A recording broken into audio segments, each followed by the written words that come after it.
Imagine só, o bolso do cidadão comum está cada vez mais vazio, enquanto os abutres da propaganda continuam a drenar o que resta da dignidade nacional. Uns dias eles aparecem com promessas vazias, no outro já estão inventando desculpas esfarrapadas para justificar o caos. Mas uma coisa é certa, essa palhaçada não vai durar para sempre.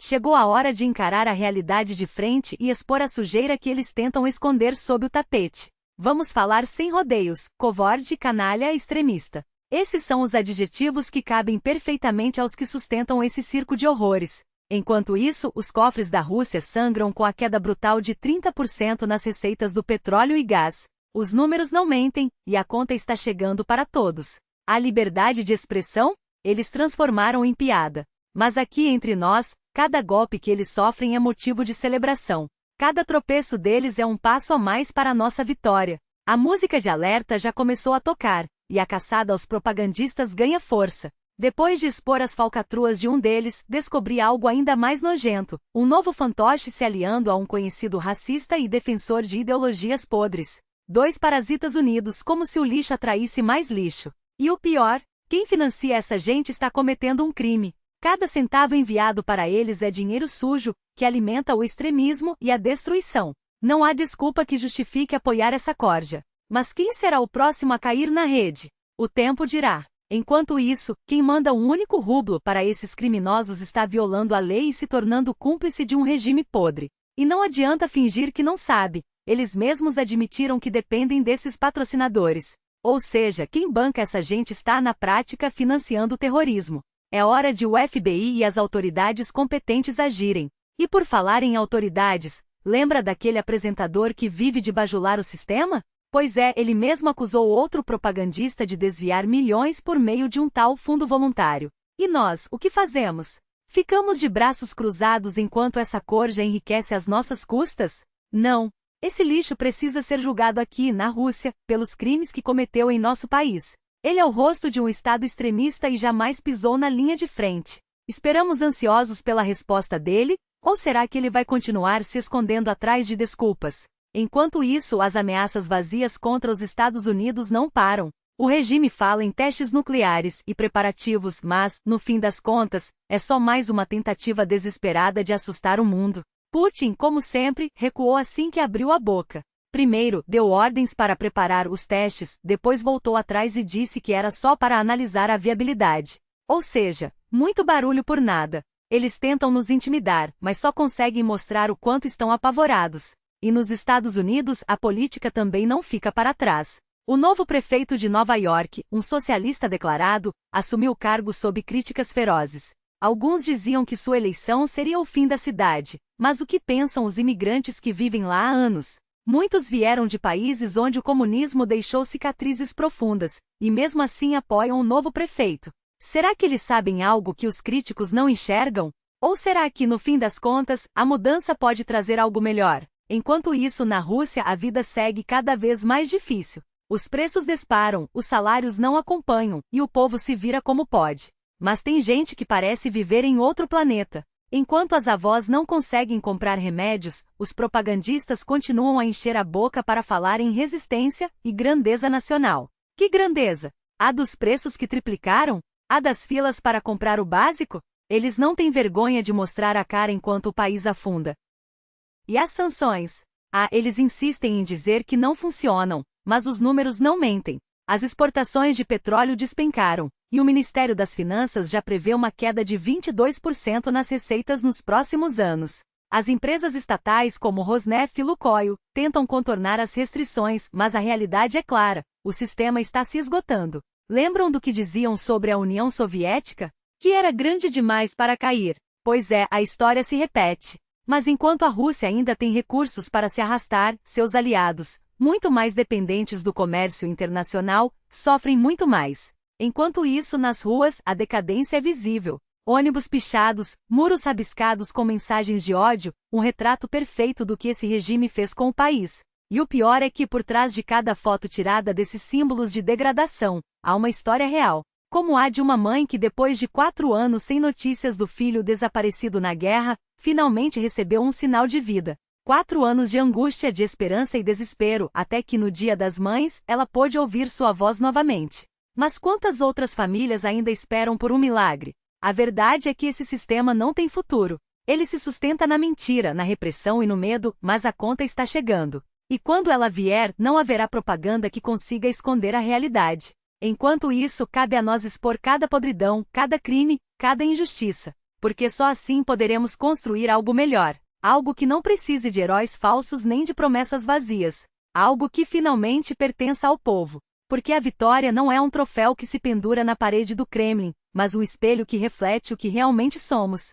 E o que vemos nele hoje? Um país que confunde força com crueldade, glória com humilhação e sobrevivência com submissão. Mas será que essa é a única imagem possível? Eles querem nos convencer de que a derrota é impossível, como se a história não estivesse repleta de impérios que ruíram sob o peso de suas próprias mentiras. Como se não soubéssemos que cada vitória, anunciada com fogos de artifício, não passa de um adiamento da conta que cedo ou tarde chega. A questão não é se ela virá, mas como vamos encará-la quando bater a porta. Vamos continuar repetindo os mesmos erros, como um bêbado que insiste em dirigir o mesmo carro batido?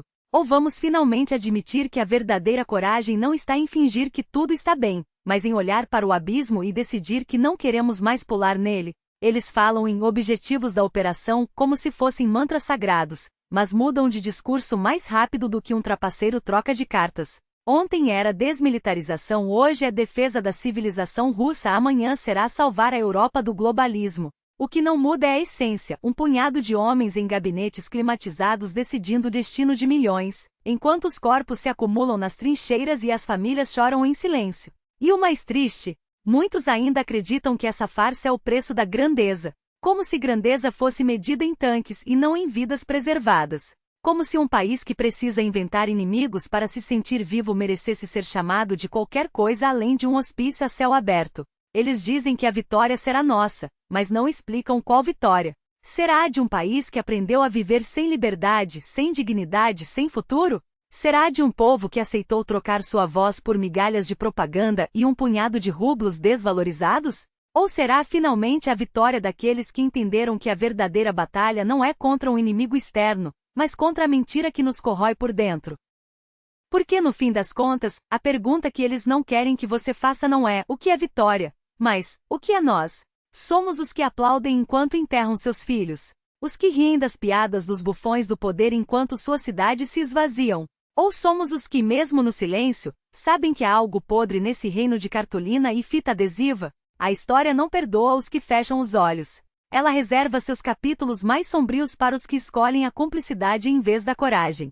E quando as páginas desse livro forem viradas, não serão os generais ou os propagandistas que responderão por elas, mas cada um de nós. Porque no fundo, a única derrota que realmente importa é aquela que aceitamos sem lutar. E a única vitória que vale a pena é aquela que começa quando decidimos que não queremos mais ser cúmplices. E então, o que acontece quando a guerra não termina com um estrondo, mas com um suspiro?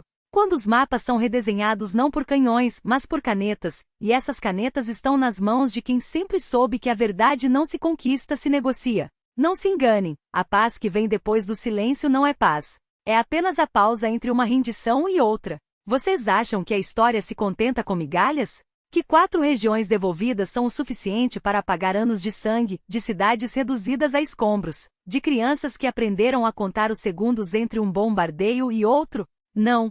A vitória não é um pedaço de papel assinado em algum palácio distante, com flashes de câmeras e discursos vazios. A vitória é quando cada centímetro roubado volta a respirar sob o mesmo céu que um dia foi livre. Quando Donetsk não for mais um nome em um tratado, mas uma cidade onde as pessoas acordam sem medo. Quando Mariupol não for uma cicatriz no mapa, mas um porto que volta a pulsar. Quando Kherson não for uma linha pontilhada em um acordo, mas um lugar onde as crianças brincam nas praças sem procurar abrigo. E não me venham com essa conversa de paz a qualquer custo, porque o custo já está sendo pago em vidas, em sonhos, em gerações inteiras marcadas pela sombra da ocupação. Vocês acham que Putin vai parar em 4 regiões?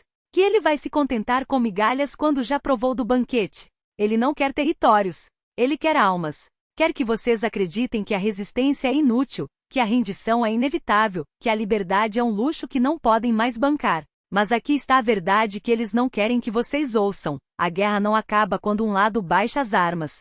Ela acaba quando o outro lado percebe que não pode vencê-la. E esse momento está mais próximo do que imaginam. Porque cada dia que passa, cada trincheira que resiste, cada cidade que se recusa a cair é um prego no caixão da mentira deles. Eles contavam com o cansaço, com o esquecimento, com a cumplicidade dos que preferem fechar os olhos. Mas esqueceram de uma coisa: a Ucrânia não luta só por terra. Ela luta por memória. E a memória não se rende. Então, quando esse dia chegar, e ele vai chegar, não será com fogos de artifício ou desfiles pomposos. Será com o silêncio de quem finalmente pode dormir sem ouvir sirenes. Será com o choro de quem reencontra os seus.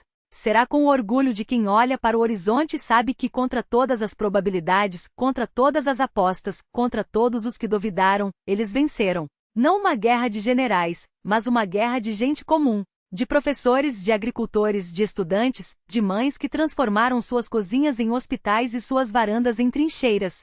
E quando isso acontecer, não haverá necessidade de estúdios de TV para proclamar a vitória. Ela estará escrita no rosto de cada um que sobreviveu. Estará no vento que sopra sobre as ruínas reconstruídas. Estará no hino que volta a ser cantado sem medo. E sim, estará também na justiça, porque a história não perdoa, e os carrascos terão seus nomes gravados na vergonha eterna.